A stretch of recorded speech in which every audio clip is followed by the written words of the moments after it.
Hey, can you find a water bottle for me? Something so simple. Hi, Max Brantley with the Arkansas Times on Wednesday, December the 6th. Well, the news is now official. Chad Morris, who has been coaching at SMU, will be the new head football coach of the Razorbacks. He's going to meet the press at a news conference tomorrow, but they said today that he's going to sign a 6-year contract that pays $3.5 million a year, plus a potential for some bonuses depending on performance. This compares with $4.2 million made by Brett Bielema, who was fired after his 6th season and a mixed record.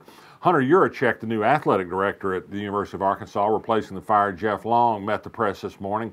He mostly said that he wants to continue the good things that exist in many ways at the University of Arkansas, but he said we need a winning football team. That drives the train, he said. Indeed it does.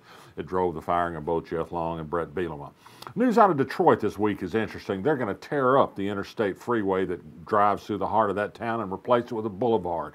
That will allow more development of land and a saner, nicer downtown. This happens as the State Highway Department in Arkansas is pushing to widen the freeway through downtown Little Rock to as many as 15 lanes in some places, mostly 10 lanes throughout. Further divide the city, further create traffic congestion, further aid suburbanites fleeing to the suburbs. Well, and the problem is city fathers don't seem to mind this. The city board is split on a resolution that's pending.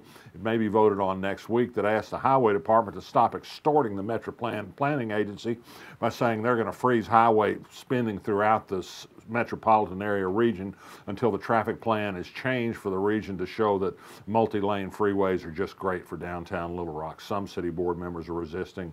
Good for them. Well, there were 2 triple homicides yesterday in Arkansas, one in Little Rock and one in Hot Springs. There's been arrests in Hot Springs and Little Rock. They're still searching for a suspect to arrest in the case of a 24-year-old woman and her 2 children were found dead in a southwest Little Rock apartment. And what may be a related development, an arrest was made on an unrelated charge of a man who is the father of the 2 children who were found dead. We're still awaiting more details on that case.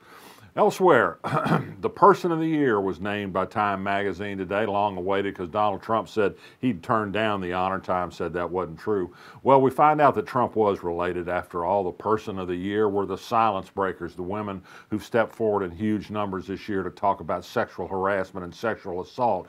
So as you know, with 20 women making such claims against Donald Trump, he, of course, figures in any story of this sort. More revelations today. It's developing, according to other members of the U.S. Senate, that Al Franken's going to resign from the Senate tomorrow because of additional allegations made against him by women of improper behavior. The Walton Family Foundation has given $10 million to be spent over the next 3 years by the Education Department at the University of Arkansas to train teachers who work in high-poverty schools. I think they've been working to start this program perhaps in Little Rock, a pocket of poor students that have some schools that need some help. So that's a new investment by the Waltons in the Little Rock School District, something they've damaged tremendously by the creation of charter schools. Also today, University of Central Arkansas professors made some news. They've done a study that's been published at George Mason University, and it's about the impact of a very popular form of corporate welfare subsidy, the Quick Action Closing Fund, spent at the discretion of the governor to supposedly close the deal on industrial prospects.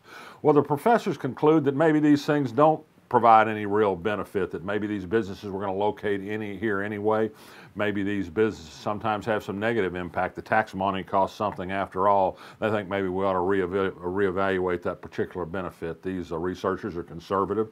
They've enjoyed some Koch funding in the past, so a rare agreement with me that corporate welfare isn't all it's cracked up to be. It's just a giveaway. News from Hot Springs today, Charles Cella, who'd been the president and board chairman of the Oaklawn Jockey Club, head of the racetrack there for, perhaps a half century, died at his St. Louis home today. He was 81. He'd suffered from Parkinson's disease. He'd made the track survive and thrive with the addition of a casino when other racetracks around the country were having trouble.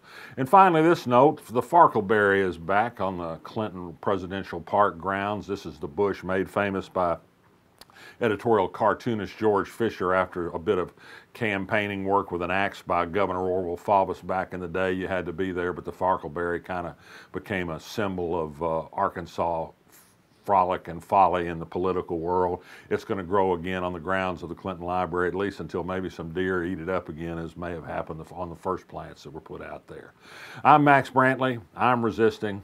And I won't be back tomorrow. I'm going to be taking a few days off, but there'll be somebody filling in. I'll see you when I see you.